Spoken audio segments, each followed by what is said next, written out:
Assalamualaikum warahmatullahi wabarakatuh dan selamat malam. Perkenalkan nama saya Gloriana Valdrina Sanampe dengan NIM 1030123000396.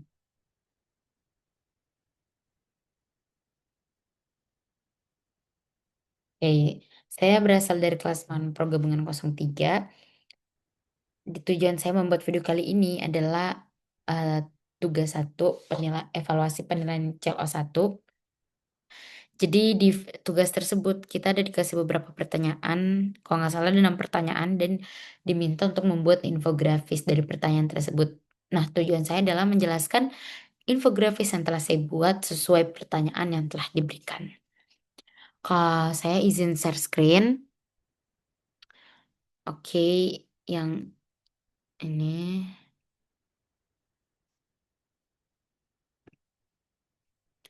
mungkin lebih kelihatan nggak ya? Ini sebelumnya, oke. Manajemen proyek TK. Ini yang pertama, apa sih itu manajemen proyek TIK?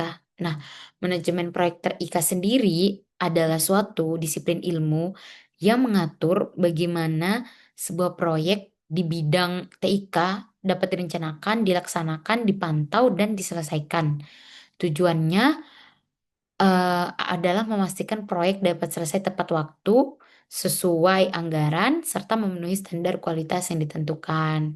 Nah, contohnya itu misalnya pembangunan aplikasi mobile untuk layanan kesehatan, pemasangan jaringan internet di kampus, atau pembuatan website e-commerce. Jadi intinya manajemen itu proyek membantu kita memastikan pekerjaan yang kompleks tetap terarah dan terukur gitu.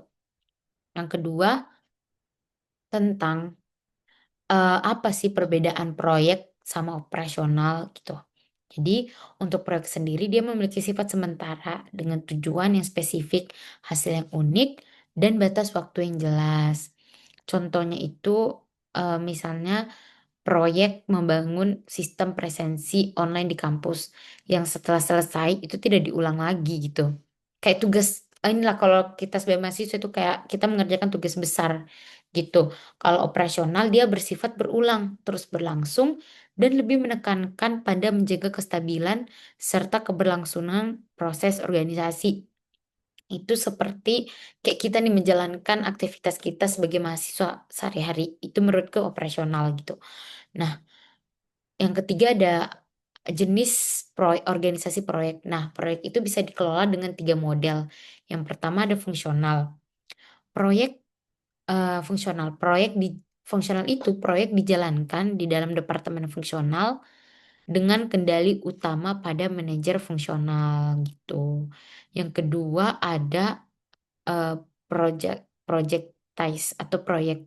Itu terdapat manajer proyek khusus dan tim bekerja penuh untuk proyek tersebut.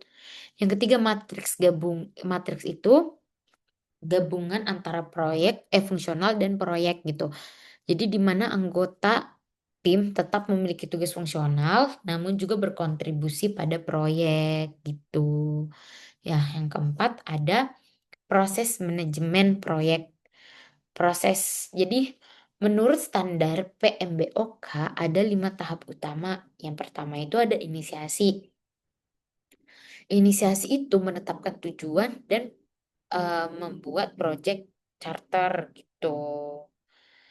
Terus yang kedua perencanaan, yaitu menyusun rencana ruang, lingkup, jadwal, anggaran, dan risiko.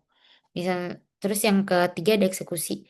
Terus yang ketiga itu eksekusi itu melaksanakan rencana dengan mengelola tim dan sumber daya.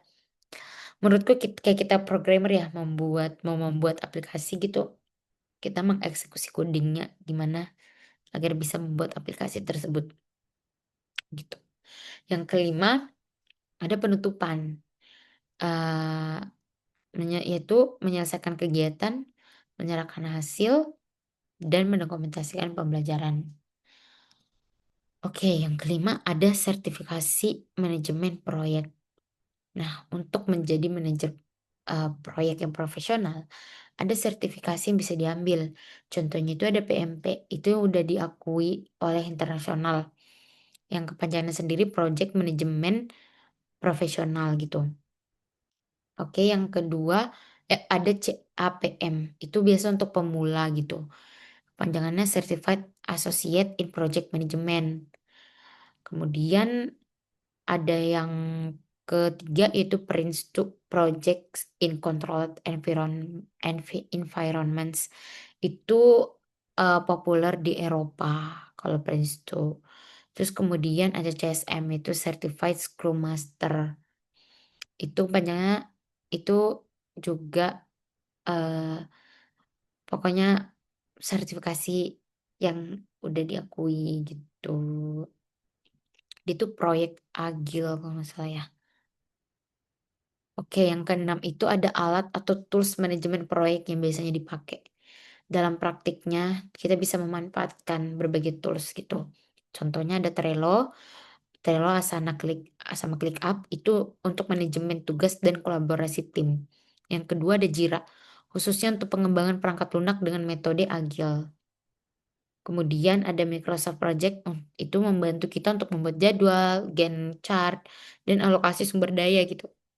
Kemudian ada Microsoft Teams atau Slack untuk komunikasi dan koordinasi antar anggota tim, sehingga proyek lebih mudah dipantau dan kendalikan. Oke, sekian presentasi dari saya. Kurang lebihnya mohon dimaafkan. Sebelum saya tutup, demikian paparan saya tentang manajemen proyek TIK. Jadi manajemen proyek TIK sangat penting karena membantu kita. Jadi manajemen proyek TIK itu sangat penting karena membantu kita mengelola pekerjaan yang kompleks supaya lebih terarah, efisien, dan berhasil mencapai tujuan. Nah, sekian presentasi dari saya, kurang lebihnya mohon dimaafkan. Wassalamualaikum warahmatullahi wabarakatuh.